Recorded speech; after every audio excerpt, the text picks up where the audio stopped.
All right, let's talk about something you've definitely run into. You're at a concert, maybe a school event, or a big performance hall. The music is incredible, but what exactly are you listening to? Is that an orchestra, a concert band, a choir? These terms get thrown around all the time. And you know what? Today, we're going to make the differences crystal clear. I mean, think about it. You've heard all three names. You've probably seen all three perform at some point. But if someone put you on the spot and said, hey, what's the actual difference? Could you nail it? It can get a little blurry, right? Because look, at the end of the day, they all share one beautiful purpose: to make music. But the way they do it, the tools they use, and even their histories are totally different. I promise, by the end of this, you'll be able to spot the difference in seconds. No sweat. So to really get this, we have to start with the most basic building blocks of their sound. It really all comes down to one fundamental question.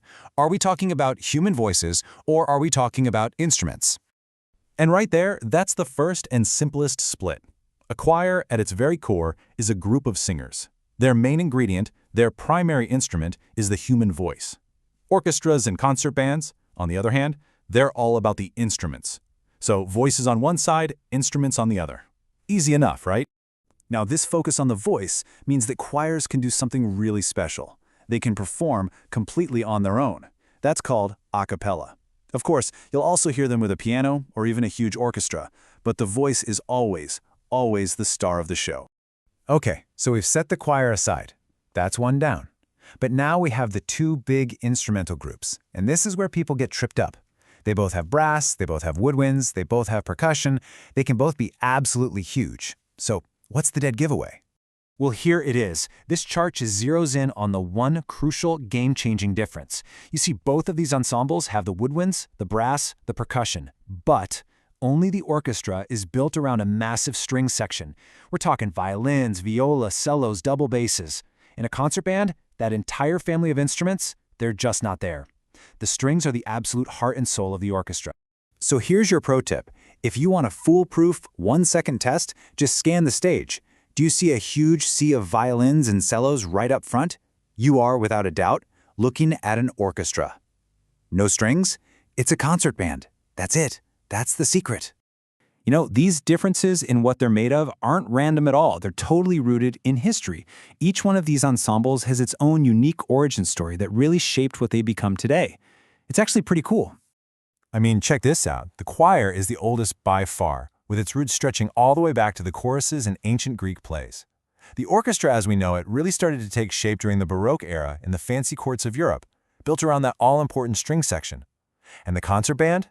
It's the youngest of the three, basically born out of the massive public bands of the French Revolution. Music for the people, for outdoor festivals and patriotic events. Three totally different paths. And hey, just because choirs are the oldest doesn't mean they're simple. Get this. During the Renaissance, a composer named Thomas Tallis wrote a piece called Spem in Alium for 40 distinct independent voice parts singing at the same time.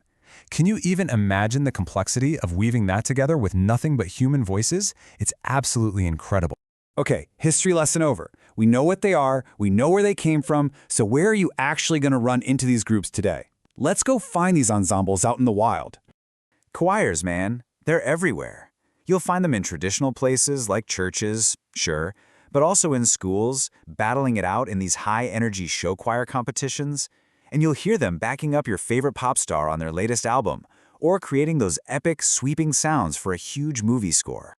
The concert band is really the sound of community life, isn't it? Just think of the sharp precision of a military ceremony, or the explosive energy of a marching band at a halftime show, or, a community band playing in the town square on a perfect summer evening. They're also the absolute backbone of music education in so many schools. And the orchestra? Well, you'll find it in the Grand Symphony Hall, of course, but you'll also find it tucked away in the pit, providing that lush, gorgeous music for an opera or a ballet. And today, in the 21st century, the orchestra is a total powerhouse in media, performing those unforgettable, goosebump-inducing scores for the biggest movies and video games. So, why does any of this matter? Because now you have a field guide. You've got the knowledge. You can walk into any performance and know not just what you're hearing, but why it sounds the way it does. So let's boil it all down to a simple 3-step guide. Step 1, just listen. Is it mostly voices? Boom, you've got a choir. If it's instruments, move to step 2, look. Do you see that big group of violins up front? That's an orchestra. And step 3 to confirm. If you see all the winds and the percussion, but no core string section, you can confidently say, that's a concert band. Simple as that. Now you know. And in the end, that's what it's all about.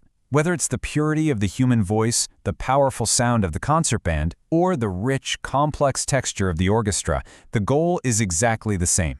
They're all about people coming together to create a sound that's way bigger than any one person could ever make alone. And that kind of leaves us with a final thought to chew on. We've seen how these groups have changed over hundreds, even thousands of years. So as technology and creativity keep pushing the boundaries, what's next? What new sounds, what new combinations of voices and instruments will define the ensembles of the future? It's pretty exciting to think about.